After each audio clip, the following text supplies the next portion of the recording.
So I love storage, and that includes storing vehicles and stuff outside. So you've got your 1, 2, 3, 4 car garage, which is huge. It's the only house out here with a 4-car garage. Everyone else only has 3.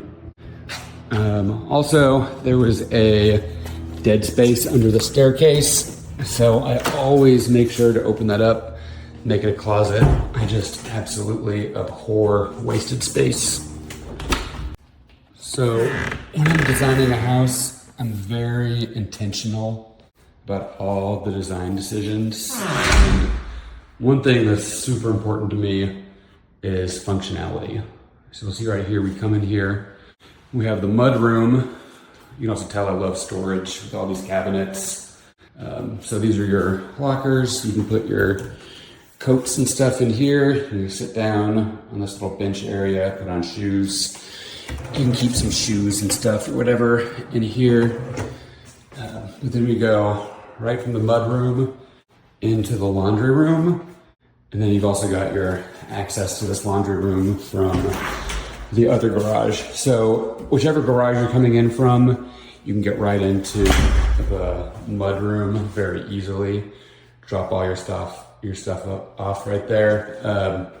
Also huge, I love this, and this is what I'm talking about when I say functional, is the master closet is right here, and it goes right into the laundry room. So you finish up your laundry right here, and then you just walk 3-4 feet, hang your stuff up right in here, which is very convenient. Oh, look at this. All my clothes are in the dirty laundry, and I need to get them here into my closet. Good thing the laundry room is right here. As soon as my clothes are done, you can fold them, put them on hangers, and then walk 3 feet, bam, put it all up in the closet. How do you like them apples? All right, on the storage angle, you can see there is plenty of cabinet space here. You will seriously never run out of space in this house. I've had multiple houses I've lived in where there's just not enough cabinet space, not enough closet space, not enough attic space. So anytime I'm designing a home I'm gonna build, I make sure to have plenty of space. Something I really love in here. It's another thing I was talking about, intentionality. This looks like just a normal cabinet here. Lo and behold, it opens up into your walk-in pantry. Once again, plenty of storage in here. What's nice about this is you can keep your countertop space out here empty, and then you can plug in your coffee maker, espresso machine, toaster oven, all in here. Keep that stuff out of the way. Most builders, a closet like this, you would just see one shelf along the top, one rack beneath it, but we like to get a little more creative here. You can do a lot more with a closet. You know, it's not a full walk-in, but technically you can walk into here if you want to call it a walk-in closet. But for the size, we're able to get a lot of stuff in here. You've got 3 hanging areas, place for shoes, purses, folded clothes. Got an extra shelf here, and then your big shelf up top. So even our secondary bedrooms in this home, we've got nice walk-in closets, shelving, shoe racks. You're not going to see that. A lot of builders kind of just skip over that kind of stuff in secondary bedrooms. Not here. Got some extra storage here in your hallway. Here's another secondary bedroom. You see right here, beautiful walk-in closet. Plenty of shelf space, plenty of hanging space, and then you've got your shoe rack right there. Up here in the bonus room, another thing I wanted to point out when it comes to intentionality and functionality. The architect actually had, where this wall is, they had drawn an open rail here. When they were framing it, I was up here and I looked at this open area and I was like, you can't even see down here. Like, there's no point to an open rail. And when you look upstairs, this wall actually is the perfect place to put a TV, and you could have your couch right here. And that leaves this whole back area of the bonus room, perfect size for like a ping pong table or a pool table. So I told the framers, it's like, hey, just frame this as a wall because that'll be much better. There's really no point in having an open rail there. It's more functional this way. Another thing over here is these sloped ceilings. So behind here on the plan, it was just dead space. You had a void in there. The plan called for it to be covered up by drywall. But to me, that's just a waste of space. It gives me the ick. I don't like it. So I said, hey, let's put a little door here, put some lights in here, and look at this.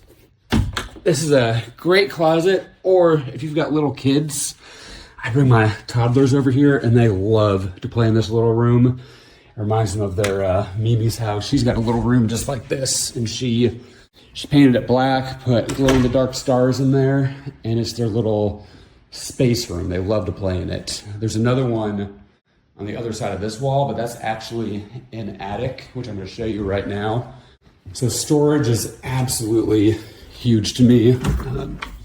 So I had the architects put this walk-in attic here, which you can see is a great space. You can put shelving in right here, nice and open, tons of storage. I mean, this attic's so big, we actually have a house inside of our attic.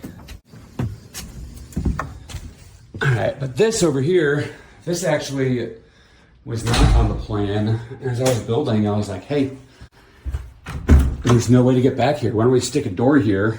So I put a door here, added some lights, and now you've got this other great attic. I had the framers move some of these braces out of the way so you can actually get in here. See, this is that other void I was talking about. I just had them open this up. So now you've got, I mean, that's probably 30 feet. You can just slide long-term storage back in there.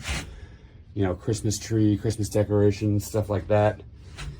And we've got this great area. You can walk up here. You could easily add more decking in here, build up some shelving, whatever. And I mean, you could really have like if you're a prepper, man, you could put 10 years worth of food up in here. But look, here's all the attic. You've got all the space back here. That hallway attic is way back over there. But, you know, most builders kind of just blow over this kind of stuff. You'll see them do one attic. You got to walk up a ladder to get there. And it's just got enough decking for you to access the furnace. But no, if I'm building a house, I want to use every square inch we have. I want it to be functional. I'm super intentional about giving you the best use of all the space you have. And you can really tell just because of how amazing your attic is. Most people just don't care, but I care about it all, including the attics. So most builders put in a walk-up ladder access attic like this. And then just put a little bit decking here so you can get to your furnace. We did that in this attic, but that's because I've got two other attics over there that are both walk-in with a ton of storage space, very easy to access.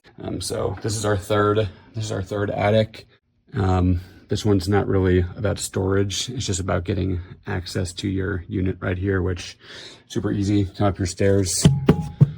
I can move these paint buckets, but then you just pop it open right here, change the filter. Nice and easy.